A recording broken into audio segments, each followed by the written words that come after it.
Shalom, shalom, shalom, nous sommes là, peuple de Dieu, c'est toujours nous, donc ne change pas l'équipe qui gagne.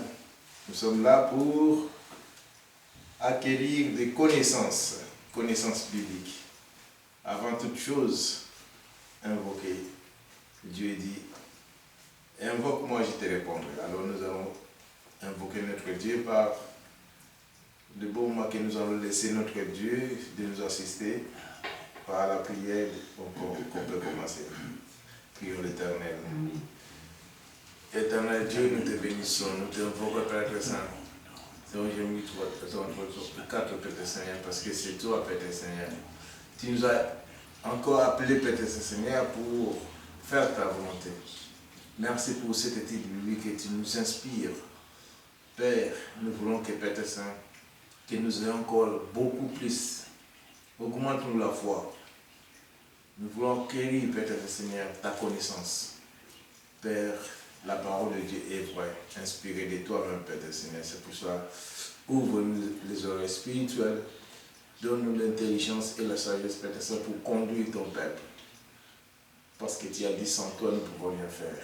Exactement, c'est ça. Mais aide-nous, Père Seigneur, à conduire ton peuple, Père Seigneur. Nous te bénissons, nous te sanctifions, Père, parce que nous te laissons la première place dans notre vie et que ta parole soit accomplie. Là où deux ou trois signent, tu es au milieu d'eux. Tu n'as pas dit quatre, mais deux ou trois.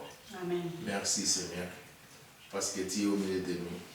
C'est pour cela, Père, nous voulons te laisser cette prière dans le nom précieux du Seigneur Jésus-Christ, notre Sauveur. Amen. Amen. Éternel, notre Dieu, notre Père, nous te louons, nous te rendons grâce. Béni sois-tu et gloire à toi. Car c'est une grâce et une bénédiction de pouvoir parler en ton nom. Et nous te remercions, Seigneur, de nous avoir donné, afin, Seigneur, que nous puissions partager avec tous ceux qui sont derrière cet écran. Que ta puissance, Seigneur, que ton esprit règne en maître, que ta parole se fasse entendre, qu'elle ne retourne pas à toi sans avoir fait ta volonté, et que toute la gloire t'en revienne. Gloire au Père, gloire au Fils et gloire au Saint-Esprit. Amen. Amen. Oui, Père éternel, sois loué, sois béni, sois glorifié. Merci pour ta présence et ton amour. Merci pour ta bonté, ta miséricorde et ta compassion. Merci car encore aujourd'hui, à travers ta sainte parole, tu vas nous parler, car tu ne veux pas que nous soyons dans l'ignorance. Tu veux porter à notre connaissance la révélation de tes paroles. Amen. Car ta parole est vraie, elle est une lampe sur notre sentier. Merci Seigneur, car tu es tout pour nous. Tu es notre Dieu et notre Père, et en toi nous avons confiance. Parle Seigneur, nous t'écoutons, et que toute la gloire t'en revienne. Gloire au Père, au Fils et au Saint-Esprit. Amen. Amen. Voici, bien-aimés, nous sommes là. Donc, nous voulons parler un sujet que j'ai entendu parler. Les gens se posent des questions. On me l'a aussi posé cette question. Est-ce qu'une femme peut mettre un pantalon? Un homme peut mettre une robe? Donc voilà, c'est des sujets vraiment très importants. Et sans plus tarder, vraiment, je voulais que vous nous suivez toujours dans la même adresse qui est sur YouTube, Christian Delisseau. Christian Delisseau, c'est D-E-L-S-A-U-X. Et si vous aurez toutes les vidéos que vous voulez avoir aussi, des connaissances, profitez-en parce que dans les derniers jours, tu vas chercher les prédicateurs, il y en aura plus. C'est maintenant qu'il faut préparer le terrain. Donc nous sommes là pour vraiment faire l'étude biblique, pour répandre la parole de Dieu partout dans le monde entier. Amen. Donc voilà, vous qui nous suivez, soyez aussi beaucoup plus attentifs des sujets que nous prenons, posez des questions comme celle-ci. C'est vraiment un fidèle qui a posé des questions. Est-ce qu'une femme peut mettre un pantalon?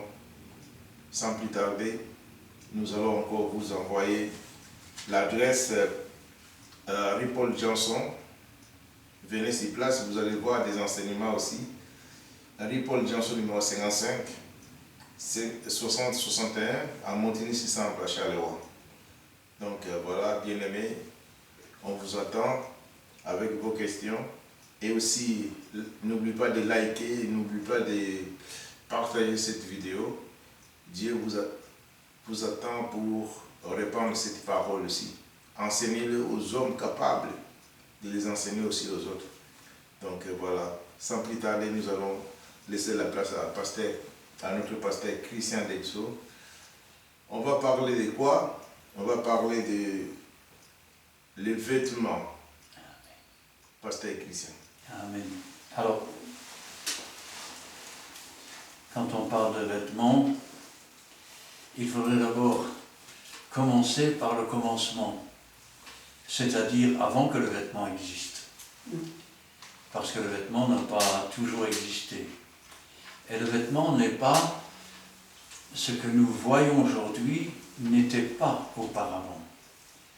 Vous allez voir qu'au fur et à mesure des siècles, eh bien, le vêtement, il a pris pas mal de tournures. Alors on va commencer par le moment où, justement, ils ne portaient pas de vêtements.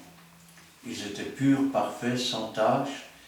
Et la Bible nous dit dans Genèse chapitre 2 et le verset 25. Genèse chapitre 2, verset 25. L'homme et sa femme étaient tous deux nus, et ils n'en avaient point honte. Voilà. Au départ, l'homme n'a pas été créé, ni la femme d'ailleurs, pour porter les vêtements. Alors je vous le dis tout de suite, parfois il y a des, je vais dire, des réflexions qui vont prêter à rire, et malheureusement elles sont navrantes. Je me souviens un jour de quelqu'un qui se disait être un frère, et il me disait, moi pendant les vacances, je vais dans les camps de nudistes. Je dis, mais tu n'as jamais lu que les impudiques ils n'entreraient pas dans le royaume des cieux et qu'il fallait s'habiller avec pudeur. Alors il me répond, Adam et Ève étaient tout nus, ils n'en avaient point honte. Alors c'est vrai que dans le paradis ils étaient tout nus, mais rappelons-nous que après le péché, ils ont porté, je vais dire, les deux premiers vêtements, des vêtements différents. Alors, pour cela, on peut prendre la Genèse, chapitre 31, Genèse chapitre 3 et le verset 21.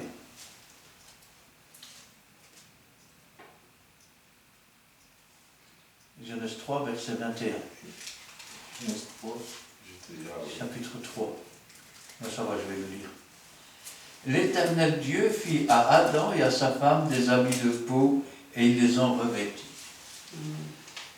Il faut dire que quand ils ont découvert qu'ils étaient nus après avoir péché, le tout premier vêtement qu'ils ont porté, je n'aurais pas voulu le porter à leur place.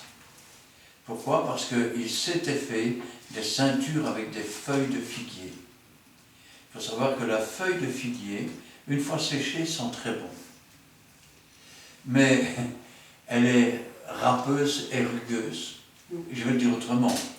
Je pense que l'expérience des ceintures leur a tout simplement donné, je vais dire, une espèce d'allergie, une espèce de bouton. Et quand ils ont été chassés du jardin d'Éden, regardez un peu l'amour de Dieu. Ils n'ont pas obéi à Dieu, ils ont préféré obéir au diable. Dieu ne pouvait plus les garder dans son jardin d'Éden. Il les a donc jetés dehors.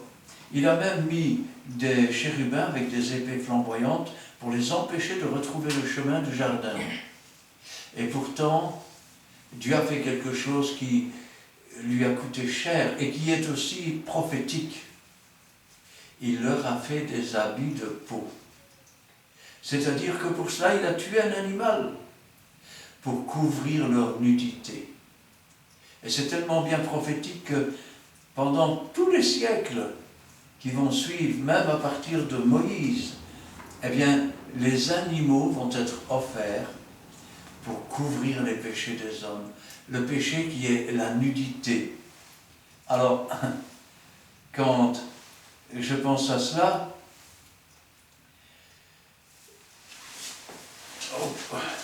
je pense à quel type de vêtements ils ont pu porter après être sortis du jardin d'Éden. Nous voyons qu'il y avait d'abord les vêtements de peau de bête. Et donc on pourrait dire que c'est ce que le monde appelle, je vais dire, la période des hommes un peu sauvages. Alors on s'imagine qu'au départ c'était simplement des chasseurs, qu'ensuite ils sont devenus des chasseurs-cueilleurs, mais la vérité c'est que la première chose que l'homme a dû faire quand il est sorti du jardin d'Éden, c'est cultiver la terre, afin de pouvoir manger son pain à la sueur de son front. Et ce n'est pas d'abord chasseur qu'il est devenu. Alors au départ, sans doute qu'il se faisait des vêtements avec des peaux de bêtes, mais ensuite les choses ont changé. Ils ont commencé à profiter de la laine de leurs troupeaux pour faire des vêtements. C'est-à-dire qu'ils ont appris à tondre les troupeaux, ils ont appris à filer la laine et ils ont appris à tricoter la laine. Nous parlons ici d'un temps très reculé. Nous sommes dans Genèse, chapitre 31, et le verset 19 et 20. Genèse 31, le verset 19 et 20. Tandis que Laban était allé tondre ses brebis, Rachel dévora les téraphins de son père. Et Jacob trompa Laban, l'araméen, en ne l'avertissant pas de sa fuite. C'est au moment où Jacob a décidé de partir et où Rachel avait dérobé les statuettes de son père. Et voilà que Laban, le père de Rachel, le beau-père de Jacob, eh bien, il était allé pour tondre les moutons. Alors que faisait-il avec cela? Ils ont appris à filer la laine, ils ont appris à tricoter la laine, et avec cela, ils ont commencé à faire des vêtements, mais aussi des couvertures. Alors, l'homme ancien, je vais dire, est un homme qui vit au milieu des animaux. Ce qui veut dire que, contrairement à notre société d'aujourd'hui, où on met des linges pendant un jour ou deux, et puis on les met dans la machine à laver, eh bien, là, on ne les lavait pas trop souvent. Sauf qu'au fil du temps, des occasions se sont présentées, et des occasions un peu spéciales. On s'est aperçu que la maladie pouvait s'attacher à des vêtements. Il faut savoir ceci, il y en a peu qui le savent, mais il arrive parfois que des hommes et des femmes attrapent la lèpre. Mais il arrive parfois aussi que la lèpre s'insère dans les murs. Et que donc les vêtements qui ont frotté sur le mur ou qui ont été exposés entre les quatre murs des maisons pouvaient être contaminés. Et en ayant fait le constat, c'est alors qu'ils ont commencé à nettoyer les vêtements et les couvertures. C'est ce qui nous est dit dans Lévitique, chapitre 14 et le verset 47. Lévitique, chapitre 14, verset 47. Celui qui aura couché dans la maison lavera ses vêtements. Celui qui aura mangé dans la maison lavera aussi ses vêtements. Pourquoi? Parce que la lèpre était attachée au mur de la maison. Ainsi, ils ont appris au fil du temps que, quelque part, l'hygiène, eh bien, c'est ce qui permettait aussi de préserver de la maladie. Et vous allez dire, il leur en a fallu du temps pour découvrir ça. Si je vous disais maintenant que, quand il y a eu la peste en France, et là nous sommes au Moyen-Âge, eh bien, les gens n'osaient quasiment presque plus se laver. C'est à peine s'ils s'aspergeaient, se frottaient un peu, parce qu'ils pensaient que la peste était transmise par l'eau. Ainsi, eux avaient déjà découvert à l'époque, et nous sommes dans le livre de Lévitique, que, en lavant les vêtements, eh bien, quelque part, on se préservait des maladies. Alors quand on continue dans le vêtement, il faut savoir que, bon, il y a le vêtement qu'on porte, et puis il y a la couverture. Cependant, il y a des lois. Il faut savoir ceci, c'est que quand quelqu'un ne savait pas payer sa dette, on pouvait prendre tout ce qu'il avait. Mais le soir venu, on devait lui rendre son grabat, c'est-à-dire son lit, et on devait lui rendre sa couverture et son manteau pour dormir.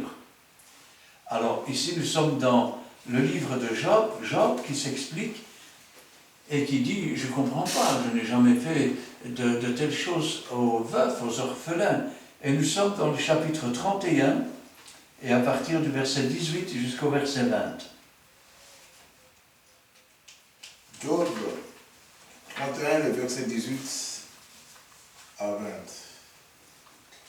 Moi qui l'ai, dès ma jeunesse, élevé comme un père, moi qui, dès ma naissance, ai soutenu la veuve, si je vis le malheureux manquer de vêtements, l'indigène n'avoir point de couverture, sans que ses reins m'aient béni, sans qu'il ait été réchauffé par les toisons de mes anneaux. Amen. Nous remarquons là qu'avec les couvertures, non seulement on faisait des vêtements, mais on faisait aussi des couvertures. Moi qui, dès ma naissance, ai soutenu la veuve. Si j'ai vu le malheureux manquer de vêtements, l'indigent n'avoir pas de couverture, sans que ses reins n'aient béni. C'est-à-dire quoi? C'est-à-dire que pour lui, il considérait que si Dieu avait mis le pauvre devant lui, et s'il lui avait donné de quoi lui donner pour se couvrir et se chauffer, c'était une bénédiction que Dieu lui faisait. Amen. Eh oui, sans qu'il n'ait été réchauffé par la toison de mes agneaux. Ainsi donc, comment je vais dire, ils avaient appris à faire les vêtements autres que des peaux d'animaux, avec de la laine. Mais il faut savoir ceci, c'est que en Égypte, ils avaient aussi appris à faire des vêtements avec du lin. Eh oui, et c'est ce qu'on voit dans Exode, chapitre 9, et le verset 31. Exode, chapitre 9, verset 31. Le lin et l'orche avaient été frappés, parce que l'orche était en épi et que c'était la floraison du lin. Ainsi donc, En Égypte, on cultivait déjà le lin, et avec cela, on faisait des vêtements blancs. Des vêtements blancs, je vais dire, qui n'étaient pas donnés à tout le monde de pouvoir porter. Pourquoi? Parce que le lin nécessitait un travail beaucoup plus grand, et puis c'était réservé en général aux gens qui étaient des dignitaires. Alors que la toison des brebis et des moutons servait à faire les manteaux, les tuniques et les couvertures, je vais dire, des gens du peuple. Nous sommes maintenant dans les vêtements sacrés. Parce qu'il y avait les vêtements royaux, et puis il y avait les vêtements sacrés. Et les vêtements sacrés, c'est toujours du lin. Regardez, quand le fils prodigue revient, le père lui fait mettre une nouvelle robe de fin lin. Le fin lin blanc éclatant, ce sont les œuvres des saints. Et là-haut dans le ciel, nous serons revêtus de robes blanches. Vous remarquez, je le fais exprès parce que mon frère disait tout à l'heure, est-ce qu'un homme peut porter une robe? Est-ce qu'une femme peut porter un pantalon? Alors, là-haut dans le ciel, nous porterons des robes. Ça s'appelle aussi des tuniques. Jésus portait une tunique. Et une tunique, c'est quoi? Ben, c'est ce que nous appellerions aujourd'hui une robe. Dans certains pays, on appellera ça une djellaba. Eh oui. Si vous allez en Écosse, eh bien là, vous verrez qu'ils portent des jupes qui sont en tissu écossais avec des carreaux dessus. Il est à noter que dans l'Ancienne Alliance, les gens ne portaient des vêtements que d'une seule couleur. On ne pouvait pas porter un vêtement de deux couleurs différentes. Alors, nous sommes maintenant dans Lévitique, chapitre 16, le verset 3 et 4. Lévitique, chapitre 16, le verset 3 et 4.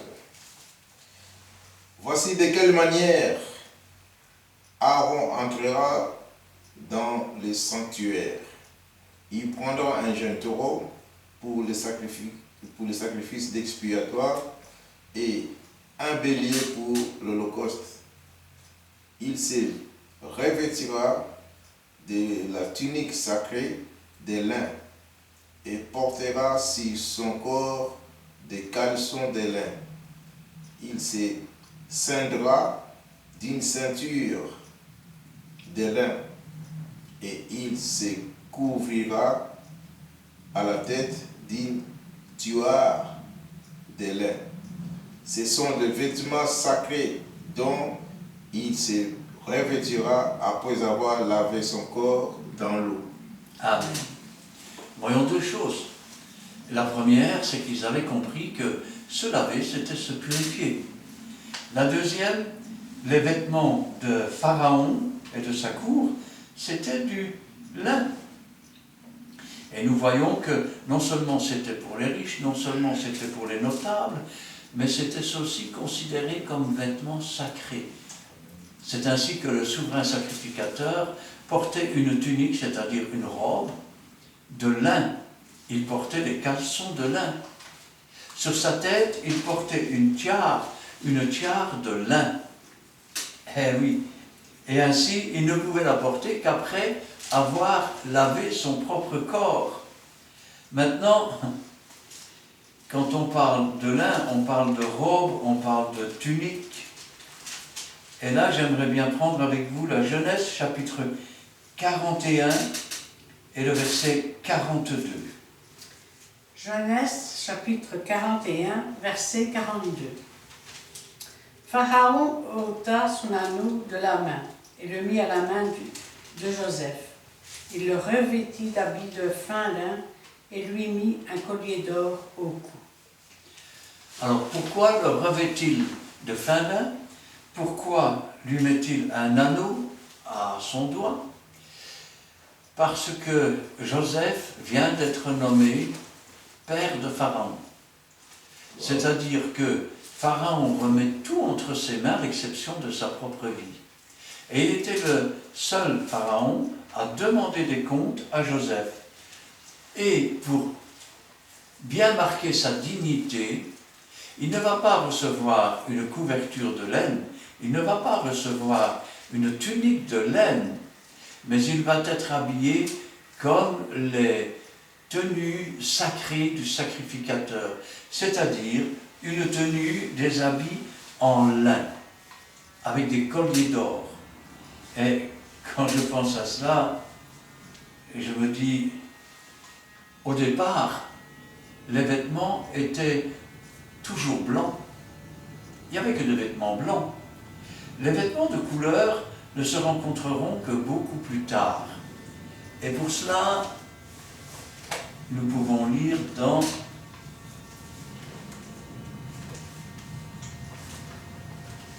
Luc 16, verset 19. Luc, chapitre 16, le verset 19. Il y avait un homme riche qui était vêtu de pourpre et de fin lin, et qui chaque jour menait joyeuse et brillante vie. Alors, ce riche, il a deux habits. Il a tout d'abord, il est vêtu de fin lin, c'est-à-dire d'un vêtement bien blanc. Et puis à côté de ça, il est vêtu d'un vêtement de pourpre, c'est-à-dire c'est un rouge presque violet, appelé aussi cramoisi.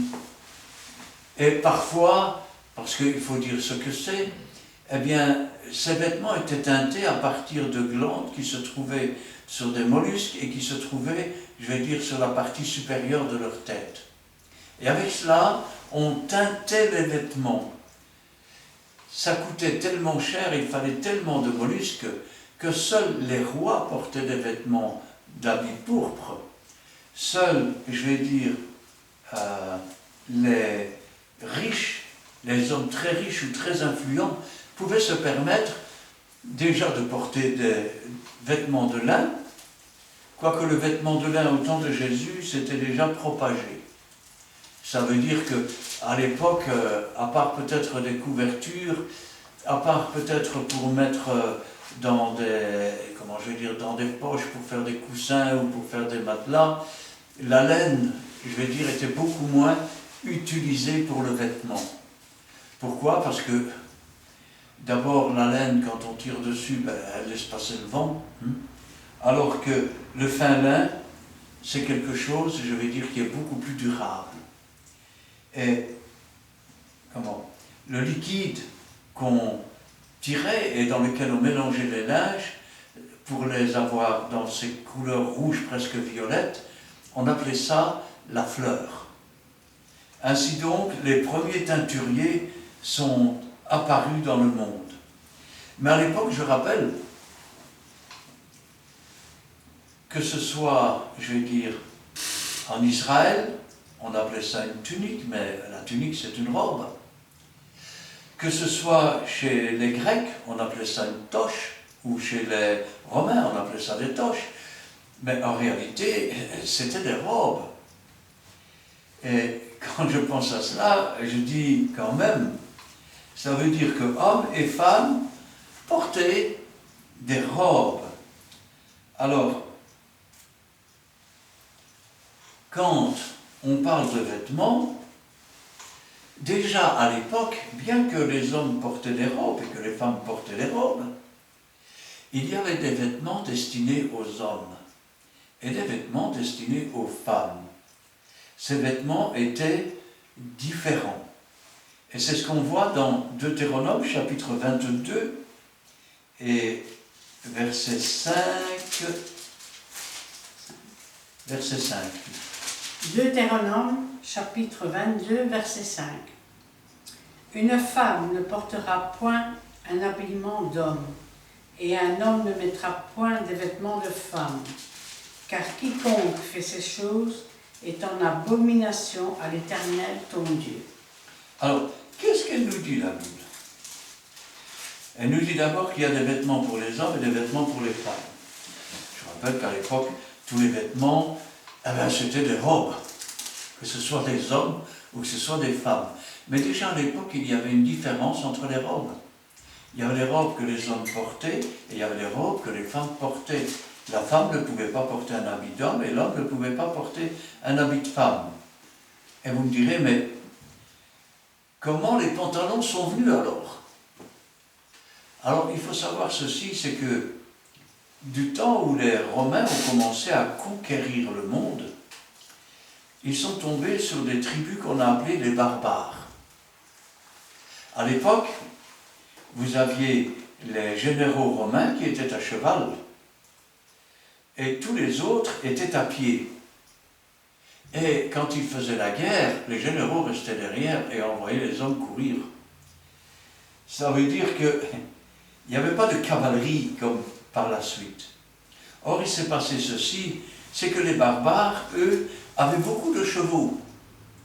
Résultat, ils étaient comme des abeilles. Ils arrivaient fonder dessus les Romains et puis s'enfuyaient aussi vite. Les Romains à pied ne pouvaient pas les suivre. Et ce n'était pas le rôle du général de les rattraper.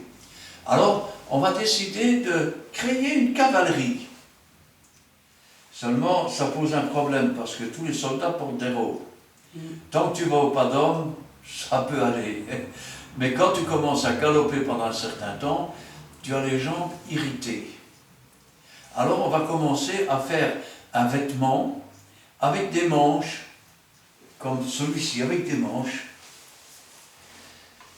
En Amérique, dans ces temps-là, eh bien, on peut dire que la même chose à peu près s'est produite. Sauf que là, eh bien, au début, les pantalons n'étaient pas assez résistants, donc ça se déchirait assez vite, surtout quand on garde des troupeaux à chevaux. Donc, qu'est-ce qu'ils ont fait? Ils ont fait des ceintures avec, je vais dire, des manches en cuir pour monter sur les chevaux. Vous avez déjà vu ça dans les westerns, hein, ils portent un pantalon et puis ils portent ses manches. C'est ainsi que le pantalon est entré dans le monde. Et le pantalon, eh bien, au départ, il servait pour aller à cheval sans être irrité entre les cuisses. Seulement, voilà, même, je vais dire, jusqu'au Moyen-Âge, quand les femmes montaient à cheval, on avait décrété que ce vêtement était un vêtement d'homme. Pourquoi? Parce que quand l'homme montait à cheval, eh bien, il écartait ses jambes et il mettait une jambe de chaque côté sur le cheval. On estimait que ce n'était pas, je vais dire, bienséant pour une femme de se tenir de la sorte. Et donc les femmes ont longtemps monté à cheval, ce qu'on appelle en Amazone, avec des jupes. Puis petit à petit, les siècles ont passé, et jusque vers les années 1940, et même il y a encore des hommes aujourd'hui, eh bien, on considérait que le pantalon, c'était l'affaire des hommes. D'ailleurs, quand une femme, je vais dire, était un peu trop virulente, si on peut parler comme cela, on disait d'elle, à la maison, c'est elle qui porte les culottes. Et oui. Pourquoi? Parce que ce n'était plus pour monter à cheval, c'était devenu un signe de virilité. L'homme portait des pantalons, c'était l'homme qui était chef à la maison. La femme portait des jupes et il n'était pas question que la femme porte des pantalons. Alors les premières femmes qui ont porté des pantalons, on peut le dire, ce sont des femmes qui, quelque part, ont porté des habits d'hommes. Et oui, on appelait ça, d'ailleurs elles se coupaient même les cheveux, on appelait ça, on disait qu'elles étaient habillées à la garçonne. Eh oui. Alors, ça a fait polémique, pourquoi? Parce que ces femmes portaient des vêtements d'hommes.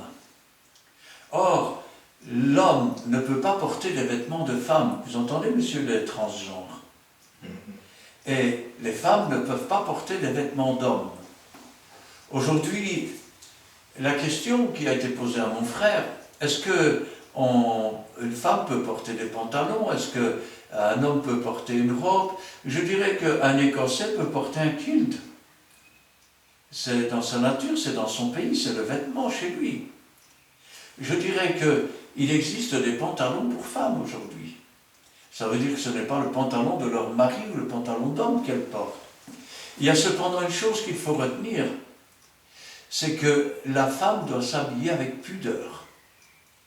Ça veut dire que des pantalons collants qui laissent apparaître toutes les formes ne devraient pas exister. Le pantalon doit être sobre. De même, quand une femme porte une blouse, eh bien, désolé de devoir le dire, mais il ne doit pas y avoir du monde au balcon. On n'est pas là pour exhiber ses formes, on est là pour être habillé, et de façon décente. Alors ça répond pour la question des pantalons de femme. Il n'est pas interdit à une femme de porter un pantalon de femme, par contre il lui est interdit de porter des pantalons d'homme. De même, il n'est pas interdit à un Écossais de porter, je vais dire, un kilt, pas plus qu'il n'est interdit à un Arabe, je vais dire, de porter sa djellaba, sa tunique, en quelque sorte sa robe. Je vous ferai remarquer que les curés ont porté des robes jusqu'à très tard dans notre siècle. Eh oui, aujourd'hui, ils portent des pantalons, mais il fut un temps où les curés portaient des robes, et ça ne choquait personne. Et quand je pense à ça, je me dis, c'est vrai qu'il y a des lois dans l'habillement, il y a des lois pour des tas de choses. Mais nous ne devons pas... En fait, il n'est pas marqué dans la Bible que la femme ne peut pas porter de pantalon. Il est marqué qu'elle ne peut pas porter un habit d'homme. Est-ce que le pantalon, je vais dire, est à l'homme uniquement, et donc la femme ne peut pas porter de pantalon? Que dirons-nous alors quand il y a une jupe culotte? C'est un pantalon, mais avec des manches très larges, et quand tant que la personne ne fait pas des grands mouvements, vous ne sauriez pas dire que c'est un pantalon, on dirait une jupe. Vu que c'est un pantalon, c'est vous, messieurs, qui allez mettre ça? Non, c'est un vêtement de femme. D'accord. Peut-être certains diraient que je serais beau avec une gagne et un soutien-gorge, mais c'est des vêtements de femme, ça ne me concerne pas. Comprenez ce que je veux dire? Il y a des vêtements qui sont pour les hommes et des vêtements qui sont pour les femmes. Et la Bible dit simplement qu'un homme ne portera pas le vêtement de la femme, et la femme ne portera pas le vêtement de l'homme. Ah, mais c'est vrai, aujourd'hui, dans certaines églises, vous avez des hommes qui portent des bas collants. C'est un scandale, mais c'est comme ça. Ou vous avez des hommes qui, dessous leurs pantalons dans l'église, portent des culottes de femmes, avec des petites dentelles, s'il vous plaît. Vous avez par exemple, je ne sais plus dans quelle nationalité, dans les Grecs, non pas les Grecs, oui, dans les Grecs. Eh bien, quand la femme est veuve, elle se laisse pousser la moustache. Et elle porte les sous-vêtements de son mari. Dans la Bible, c'est interdit. La femme ne doit pas porter de slip. Elle doit porter des vêtements de femme. Maintenant, on va parler des habits de Dieu. Parce que quand je dis que tous les hommes portaient des robes, quand je dis que nous allons porter des robes blanches dans le ciel, on pourrait dire, mais alors on va t'habiller comme des femmes. La question qu'on pourrait se poser, mais Dieu, il est habillé comment, lui?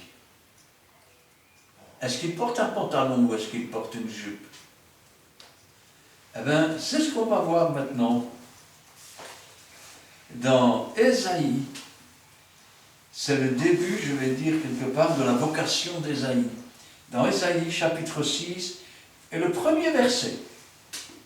Ésaïe, chapitre 6, le premier verset.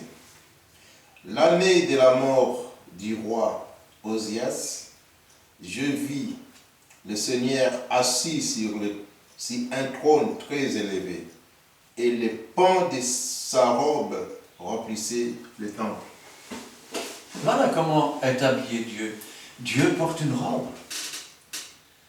Quand la résurrection viendra et que nous serons dans des corps glorifiés, nous porterons des robes blanches.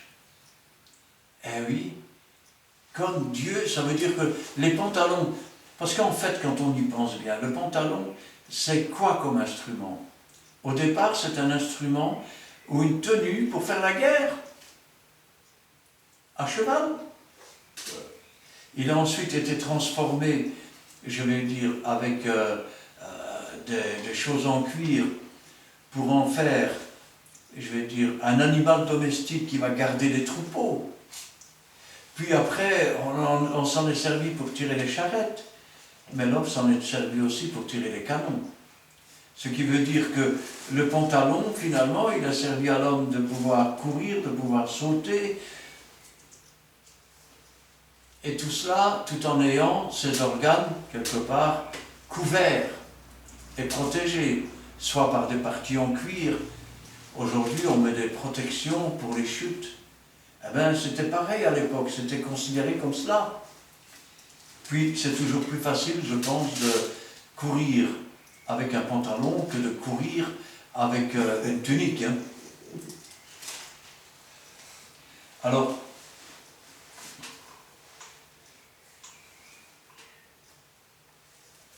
quand, je vais dire, quand le fils prodigue revient, qu'est-ce qu'on lui met? Regardez un petit peu. Nous sommes dans... on lui met une robe blanche. Apportez une robe blanche, mettez un anneau à son doigt. Ici, nous sommes dans 1 Corinthiens chapitre 11, parce qu'on a parlé des jupes, on a parlé des vêtements des hommes et des femmes. Mais comment doit être vêtue une femme dans l'Église? Je ne dis pas qu'elle doit porter son voile tout le temps. Non. Mais il y a des moments où elle doit porter un voile. Et vous allez me dire, Combien de fois j'ai entendu des femmes qui disaient « La femme du pasteur ou la femme d'un tel a dit « J'ai eu la révélation, on ne doit plus porter un voile sur sa tête aujourd'hui. » D'autres vous disent « Le voile du temple a été déchiré, nous ne devons plus porter le voile sur notre tête. » Alors je vais vous dire, quand ça a été écrit, le voile du temple était déjà déchiré. Jésus était mort, Jésus était ressuscité. Et rappelez-vous ce que Jésus dit, car j'ai reçu du Seigneur ce que je vous ai enseigné. Alors, pourquoi la femme doit-elle porter un voile et l'homme non? Voilà une bonne question, non? D'abord, elle doit porter un voile pour une bonne et simple raison. C'est que l'homme a été créé à l'image de Dieu. Il ne doit donc pas se voiler la face. Par contre, la femme a été créée à l'image de l'homme. Ainsi donc, elle doit porter la marque de l'autorité dont elle dépend. C'est-à-dire qu'elle doit se couvrir la tête. Est-ce une honte de se couvrir la tête? Non. Quand le sacrificateur, car nous sommes sacrificateurs avec Jésus-Christ, quand le sacrificateur se présentait devant, je vais dire, l'Arche Sainte, il portait son voile sur la tête. Eh oui, le même voile que les femmes portent quand elles prient, quand elles prophétisent. Pourquoi? Parce que il y avait Dieu en face de lui qui ne devait pas porter le voile, et lui devait porter le voile devant Dieu. De même, aujourd'hui, la femme a été créée à l'image de l'homme, elle doit donc porter un voile pour marquer l'autorité dont elle dépend. Et regardez ce que nous dit l'apôtre Paul, chapitre 11 de 1 Corinthiens, versets 4 et 6. 1 Corinthiens, chapitre 11, versets 4 à 6. Tout homme qui prie ou qui prophétise la tête couverte déshonore son chef. Toute femme, au contraire, qui prie ou qui prophétise la tête non voilée déshonore son chef. C'est comme si elle était rasée. Car si une femme n'est pas voilée, qu'elle se coupe aussi les cheveux. Or, il est honteux pour une femme d'avoir les cheveux coupés ou d'être rasée, qu'elle se voile. Amen. Amen. Qu'est-ce qu'il nous dit? Tu ne veux pas porter ton voile quand tu pries, quand tu prophétises, alors rase ta tête. C'est une honte pour une femme d'être rasée. Mais c'est déjà une honte pour une femme, écoutez bien, quand elle prie ou quand elle prophétise, elle doit porter cette marque de l'autorité dont elle dépend. Et si elle ne veut pas porter le voile, qu'elle se rase aussi la tête. Vous savez, raser la tête, c'est ce qu'on faisait, par exemple, après les guerres, et c'est ce qu'on fait encore aujourd'hui après les guerres, aux femmes qui ont été collaboratrices avec les ennemis. On leur rasait la tête, on les humiliait. Eh bien, quand une femme prie ou prophétise la tête non voilée, on peut dire que, quelque part, elle collabore avec le diable dans la désobéissance de Dieu. Et elle humilie ainsi l'autorité dont elle dépend. Alors, vous me direz, l'autorité dont elle dépend, donc vous parlez de son mari là. Non, je parle du véritable époux, je parle de Jésus. À qui doit-elle obéir? À Jésus. Imaginons que son mari n'ait pas droit dans ses bottes. Est-ce qu'elle doit obéir à son mari ou est-ce qu'elle doit obéir à Dieu? Ainsi, elle déshonore son chef. Je vous rappelle que le chef de l'Église, c'est Jésus-Christ. Amen. Et que Paul savait très bien ce qu'il disait quand il a dit cela. C'est simplement qu'aujourd'hui, on cherche des prétextes pour ne pas faire ce que Dieu dit. C'est ainsi, par exemple, que quand les femmes, je vais dire, ne se voilent pas la tête, eh bien, renseignez-vous auprès de plusieurs pasteurs et vous verrez que certaines d'entre elles viennent se plaindre que pendant leur sommeil, elles sont violées par des esprits méchants. la même chose se reproduit. Quand les fils de Dieu virent que les filles des hommes étaient belles et qu'ils en prirent pour femmes. De qui naîtra l'Antéchrist? D'où viennent ces marques dans tes mains? Ce sont ceux de ma maison. Ils naîtront d'une femme qui est dans l'Église et qui ne porte pas son voile, qui donne ainsi accès à toutes sortes de puissances mauvaises, parce qu'elle ne reconnaît pas Jésus-Christ comme son maître et elle déshonore son chef. Vous voyez, on parle de pantalons, il y en a qui sont outrés pour les pantalons, certains pasteurs même. « Oh, mes sœurs, mais vous vous rendez compte, vous portez des pantalons !» Mais leurs femmes ne sont pas voilées, elles déshonorent Jésus. Et cela, ça ne vous choque pas. Quand je pense à cela, je me dis quand même, c'est quand même pas normal ces choses-là. Si Dieu dit une chose, pourquoi fait-on le contraire? C'est qu'on ne croit pas que la Bible est la parole de Dieu. On ne croit pas que Dieu est vivant. Certains ne croient pas que Jésus va revenir. Parce que si réellement vous pensiez que la Bible est la parole de Dieu, vous vous soumetteriez à cette parole. Mais vous êtes rebelle. Vous dites, non, je ne suis pas rebelle, moi je crois en Dieu, j'ai le Saint-Esprit. C'est pas le Saint-Esprit que tu as? Comment ça, j'ai pas le Saint-Esprit? Non, c'est pas le Saint-Esprit que tu as. C'est un esprit de séduction. Parce que tu te rebelles contre Dieu et tu déshonores ton chef. Tenez, parlons maintenant de la tenue des femmes et de la façon dont elles doivent, je vais dire, se tenir. Par exemple, Lévitique 19 et le verset 28, il nous dit, mais ça dépend encore des traductions. Certaines traductions nous diront, on ne peut pas faire de tatouage. Une autre traduction dira, on ne peut pas écrire sur soi. Une autre traduction dira, on ne peut pas faire de dessin. La vérité, c'est qu'on ne peut en aucune façon écrire sur soi. D'où est-ce que ça vient, l'écriture sur soi? Alors, pour pouvoir en parler, il faut prendre le livre d'Enoch. Alors, ce n'est pas un livre apocryphe, c'est simplement, certaines églises le reconnaissent parfaitement, et depuis des siècles, mais d'autres ne le reconnaissaient pas parce qu'il n'y avait pas de textes originaux. Mais depuis, les manuscrits ont été retrouvés dans la mer morte. Et je peux vous dire que dans ce livre, il est écrit clairement que c'est un chef des démons, Azaël. C'est lui qui a appris à faire des épées, à faire des armes, des poignards, mais aussi à faire des bracelets et des bijoux pour les femmes. Il leur a, je vais dire, enseigné, aussi bien aux hommes qu'aux femmes, l'art de se peindre le visage et le corps. L'art aussi de se faire des incisions. Et ce qui veut dire que la doctrine de l'écriture sur soi, que ce soit dans le maquillage, écoutez, comme ça a l'air compliqué tout ce que je dis, je vais le dire de façon plus simple. Quelle est la couleur de la façade de ton église, mon frère? Blanc. Blanc. Essayez d'imaginer maintenant, vous arrivez à l'église, la porte est rouge, un peu comme une bouche. Les fenêtres ont des tours bleues avec un peu de vert ici, et puis de chaque côté de la porte, des gros ronds rouges comme ça.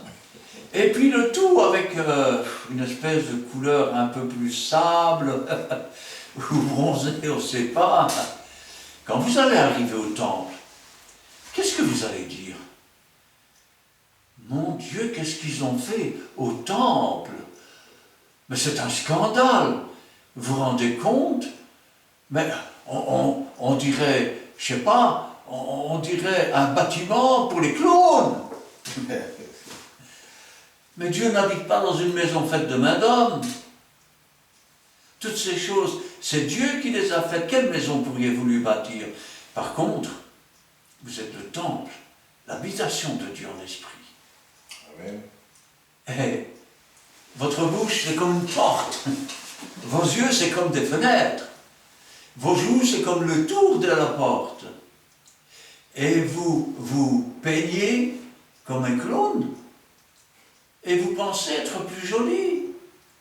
Donc vous dites, Dieu ne sait rien faire, mais moi, je sais faire. Oh! Si vous lisez maintenant Matthieu 5, versets 36 et 37,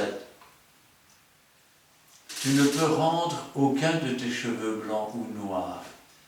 Mais non, on arrive à l'église, on se teint en bleu, en vert, comme des clones. Est-ce que l'arbre va chercher de la peinture pour remettre ses feuilles en vert quand elles sont brunes? Et pourtant, quand vous regardez les arbres à l'automne, ils sont beaux. C'est magnifique, toutes ces couleurs. Vous voyez, je commence à attraper les cheveux blancs ici. Vous croyez que je vais me les faire teindre? Je suis tel que Dieu m'a fait, et tel que Dieu me fait. Et quant à mes rides, eh bien, elles sont la preuve que le péché conduit à la mort, et que j'ai péché dans ma chair. Moïse disait que ça se voit à l'œil nu, la colère de Dieu. Pourquoi? Parce que quand tu te regardes dans un miroir, tu vois la vieillesse et la mort qui s'avancent. Tu essayes de la cacher, de la camoufler, mais tu es comme un chrétien qui essaye de montrer qu'il est un bon chrétien, mais à l'intérieur c'est quoi? Ah, tu vas me dire, la chair et le sang n'hériteront pas le royaume des cieux. Alors tu peux te permettre de pécher dans ta chair. Ah, mais c'est bien. Souille ta chair. Mais alors continue, fais-le aussi dans l'adultère. Ben oui, parce que alors tu souilles ta chair. Fais-le dans l'impudicité, parce que tu souilles aussi ta chair. On dit, mais non frère, je ne le ferai pas, je ne suis pas comme ça. Alors cesse de souiller ta chair et de la mettre en 36 couleurs. Ça sert à quoi? À séduire. Qui veux-tu séduire exactement? Les hommes qui t'entourent? Vous voyez ma femme, elle porte pas, elle n'a pas de rouge, elle n'a pas de bleu, elle n'a pas de vert. C'est pas une façade, c'est son visage tel qu'il est. Et je vais vous dire un secret. La plupart des femmes qui se maquillent, et qui se maquillent même fort, à 40 ans, elles ont l'air de vieilles femmes. Je ne vous dirai pas l'âge de ma femme, monsieur, je vous disais, tomberiez des nues. Alors maintenant, nous sommes dans 1 Timothée, chapitre 2, versets 9 et 10. 1 Timothée, chapitre 2, versets 9 et 10. Je veux aussi que les femmes, vêtues d'une manière décente, avec pudeur et modestie, ne se séparant ni de tresses, ni d'or, ni de perles, ni d'habits somptueux, mais qu'elles se parlent de bonnes œuvres, comme il convient à des femmes qui font profession de servir Dieu. Amen. Amen. Alors, regardez ce que l'Épître à Timothée nous dit. Je veux aussi que les femmes vêtues d'une manière décente. Décente. Alors, qu'est-ce que ça veut dire décente? Il faut parler d'abord de ce qui est indécent. Ce qui est indécent, c'est que quand on te parle, on ne voit que tes seins. Ce qui est indécent, c'est que quand tu es assise, on ne voit que tes cuisses et tes fesses. Ça veut dire, comme diraient les Chinois, des jupes à ras d'eltouf, ça ne se met pas. On met des vêtements décents. Ça veut dire qu'ils ne dévoilent pas le corps et qu'ils ne suscitent pas l'intérêt d'un pécheur. On ne devient pas un objet de tentation pour les autres. Wow. Ça veut dire aussi qu'il faut être habillé de façon modeste, pas avec des habits somptueux. Maintenant, quand on nous dit qu'il ne faut pas faire des tresses, ce n'est pas pour rien qu'on nous dit cela, ni des perles, ni... Il faut savoir que même à l'époque de Timothée, les femmes qui étaient saintes ne se maquillaient pas. Eh non, elles ne portaient pas de tresses, elles ne changeaient pas de couleur de cheveux, elles étaient modestes. Tandis que les filles de joie, elles se faisaient des tresses et dedans elles mettaient des perles pour attirer les hommes. Elles s'habillaient de façon à laisser entrevoir leurs genoux et leurs cuisses, et avec des décolletés qu'elles pouvaient ouvrir pour montrer leur poitrine. C'étaient des prostituées, ce n'étaient pas des chrétiennes, ce n'étaient pas des enfants de Dieu. Parce que les véritables femmes, ce sont des femmes qui savent rester modestes. Ce sont des femmes qui savent rester naturelles. Ce sont des femmes qui s'habillent de façon décente et pas indécente. Ce sont des femmes qui ne tiennent pas de propos indécents. Ce sont des femmes qui ne prennent pas autorité sur l'homme. Parce que si vous lisez le verset d'après, regardez, que la femme écoute l'instruction en silence. Aujourd'hui, les femmes se prennent pour des pasteurs. Elles prêchent, et vous croyez que c'est avec le Saint-Esprit, mais c'est avec un esprit, je vais dire, de séduction qu'elles prêchent. Je ne permets pas à la femme d'enseigner ni de prendre autorité sur l'homme. Oh, Paul, c'est un macho. Livre de l'Apocalypse, ce que j'ai contre toi, c'est que la femme Jézabel, qui se dit prophétesse, enseigne. Il n'est pas permis à une femme d'enseigner sur la tribune. Et je dis qu'il faut être comme les frères étroits, les femmes d'un côté, les hommes de l'autre. Non. Et je dis que la femme doit se taire dans l'Église. Quand il est dit que la femme doit se taire dans l'Église, c'est dans le sens où elle ne doit pas prêcher sur la tribune. Si elle a quelque chose à demander, qu'elle le demande à son mari. Ça veut dire que la femme peut rendre témoignage, ça veut dire que la femme peut aussi évangéliser en dehors, mais elle n'a pas le ministère de pasteur. Jamais, ça n'existe pas. Elle peut prophétiser, elle peut être prophétesse, pourquoi pas. Mais la femme n'est pas pasteur, ça n'existe pas. Par contre, elle est comme l'homme, sacrificateur avec Jésus-Christ. Pourquoi ? Parce qu'elle offre des sacrifices d'action de grâce comme son époux. Elle a le droit à tous les dons du Saint-Esprit, que ce soit le don de parler en langue, en d'autres langues, l'interprétation, le don des miracles, le don de prophétiser, le don de guérir, et tous les dons qui peuvent exister. Mais elle n'est pas pasteur, ça n'existe pas. Et quant à ses habits, elle doit s'habiller de façon décente. Elle ne doit pas être extravagante. Si elle porte des pantalons, les pantalons doivent être des pantalons de femme et des pantalons décents. Vous savez, j'ai déjà vu parfois dans les églises, mais je dis, mais le Seigneur, c'est pas possible. Quand vous voyez des femmes qui arrivent avec des leggings bien tendus, il faut tourner la tête de l'autre côté parce qu'on voit leurs culottes, on voit leurs fesses, je suis désolé, mais c'est indécent. C'est des choses qu'elles peuvent montrer à leur mari si elles ont envie de se tenir comme ça pour que leur mari les regarde. Mais pas dans une église. Et pas profiter que tu sors dehors pour te changer avant et remettre ton legging pour sortir dehors parce que là tu deviens pudique dans le monde. Tu dois être le même exemple dans l'église qu'à l'extérieur. Et je parle aussi pour les hommes maintenant. Trouvez normal qu'un homme vienne à l'église en short même parfois court, avec une chemisette. Mais on n'est pas en camping ici. On est dans la maison de Dieu, Amen. dans la présence de Dieu. Est-ce que vous vous rendez compte que même des reines, quand elles vont voir le petit clone du Vatican, qui ne connaît rien à la Bible, et qui n'a que des idoles, des postures, des statues, et je ne dis pas combien de péchés se font dans leur église.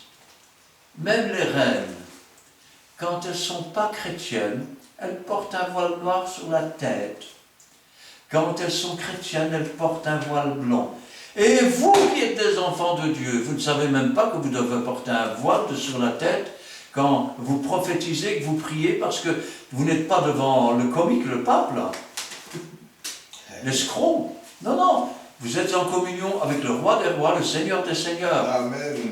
Le chef de l'Église. et vous ne portez pas votre voile, vous n'avez pas honte. Alors, moi que vous portiez un chemisier pour autant que on ne voit pas vos seins, que vous portiez un pantalon pour autant que ce pantalon ne montre pas toutes vos formes, que vous portiez une jupe, condition qu'elle ne soit pas trop courte, c'est votre problème. Que les hommes portent un pantalon, c'est leur problème. Qu'ils portent des mini-shorts, je suis désolé, mais c'est indécent. L'homme aussi doit s'habiller de façon correcte. Et l'homme ne peut pas mettre des vêtements de femme. Si vous voulez mettre un pantalon, allez dans un magasin où on vend des pantalons de femme, et mettez un pantalon de femme, c'est votre problème. Je ne sais pas si j'ai répondu à votre question. Peut-être que je vous ai vexé parce que vous ne portez pas votre voile. Alors relisez les passages. Peut-être que votre pasteur dira que je suis fou. Ils ont bien dit à Jésus qu'il avait un démon. Pourquoi ne dirait-il pas que je suis fou? Si c'est écrit, c'est la vérité. Si ce n'est pas écrit, alors c'est que je suis un faussaire. Mais on vous a cité les passages, allez voir. Et vous verrez que ces choses sont. Amen. Amen. Amen. Voici, bien-aimés, dans le Seigneur, nous sommes quasiment à la fin. C'est vraiment très édifiant de tenir d'une femme, surtout, qui fait tomber les hommes de Dieu. Quelle tenue veux-tu mettre? Quel vêtement veux-tu mettre? Des collants qui vont faire, je ne sais pas, dessiner ton corps pour séduire aussi les serviteurs de Dieu. Après vous allez dire, ah oui, ben oui. C'est comme ça que nous avons vraiment suivi de près l'enseignement ici. Toi, ma sœur, change ton comportement. Toi, mon frère, change ton comportement. Et si toutes les dames, avec vos collants qui fait des V partout, donc je ne sais pas, essayez de corriger. Comme ça, au moins, ici, la Bible, la parole de Dieu est vraie, est sortie. Des vêtements, les femmes doivent se vêtir d'une manière décente, avec pudeur. Mais nous, qu'est-ce qu'on voit dans le monde d'aujourd'hui? Alors, nous sommes quasiment vraiment à la fin. Et bien, nous avons commencé par une prière. C'est ce qu'elle dit la Bible, mon frère. Non. Dans les derniers temps, les hommes féminins, hommes masculins, car Dieu a créé l'homme, la femme, il leur a donné le nom d'homme.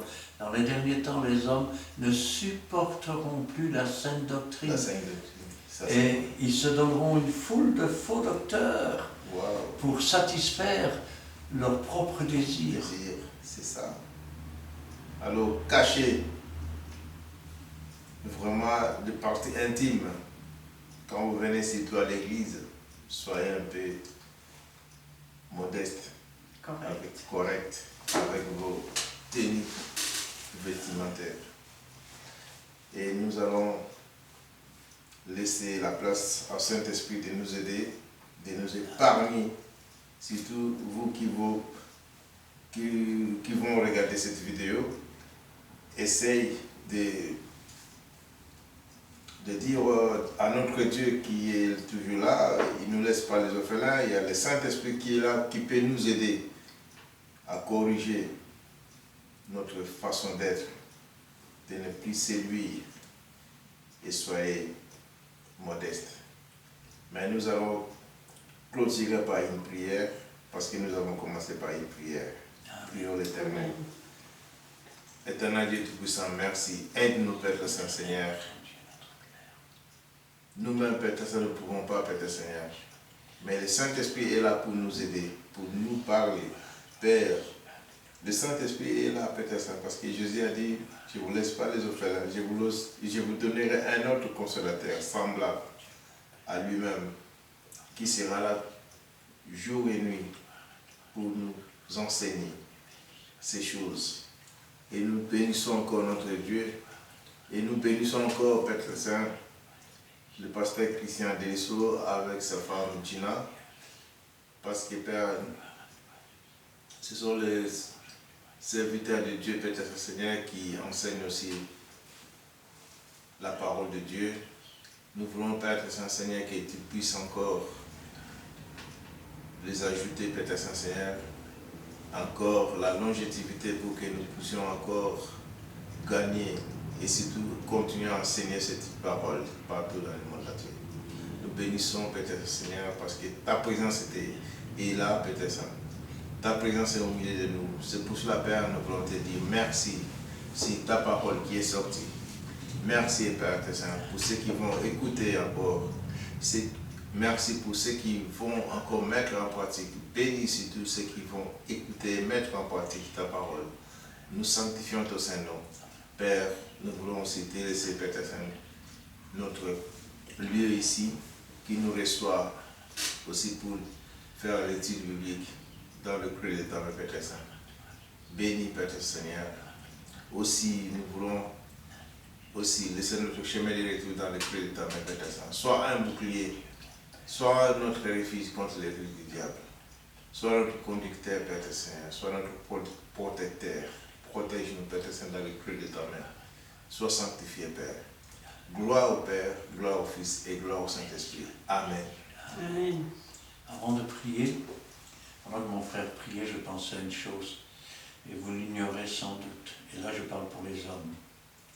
Quand vous portez un pantalon de taille très basse, avec votre slip et la moitié de vos fesses qui dépassent, c'est un signe qui était donné dans les prisons.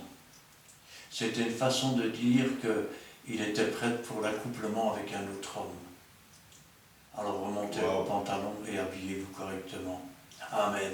Amen. Éternel, notre Dieu, notre Père, nous te louons, nous te rendons grâce. Béni sois-tu et gloire à toi. Ta parole est la vérité, ta parole est la vie. La vérité seule affranchie. Donne-nous, Seigneur, de pouvoir nous soumettre réellement à ta parole. De ne pas avoir l'apparence de la piété, d'en renier ce qui en fait la force. De revenir à l'Évangile tel qu'il a été enseigné, tel que les anciens le pratiquaient, car c'est eux qui faisaient les prodiges et les miracles. Et aujourd'hui, Seigneur, l'abandon de la foi est grand, l'apostasie est grande dans le monde. Les gens ne supportent plus la sainte doctrine. Mais toi, si tu entends cela, entends la voix du Seigneur au travers de sa parole, et qu'ainsi tu puisses grandir dans la foi, que tu puisses devenir un véritable enfant de Dieu, prête à servir ton Dieu, prête à partir avec ton Dieu, afin que le moment venu, ce jour ne te surprenne pas comme un voleur, mais que ce soit un jour glorieux, où ton maître pourra te dire « Viens, bon et fidèle serviteur, viens, bonne et fidèle servante », et qu'ainsi ta parole, Seigneur, ne retourne pas à toi sans avoir fait ta volonté, sans avoir donné du pain à celui qui mange, de la semence à celui qui sème, et que toute la gloire t'en revienne. Gloire au Père, gloire au Fils et gloire au Saint-Esprit. Amen. Amen. Merci Seigneur pour cet instant béni face à ta présence, pour ton enseignement qui est précieux, pour tes préceptes, tes ordonnances, tes commandements. Donne-nous Seigneur de les retenir, mais aussi de les mettre en pratique, non pas pour nous glorifier, mais pour glorifier ton beau et divin nom. Car tu ne veux pas que nous soyons dans l'ignorance.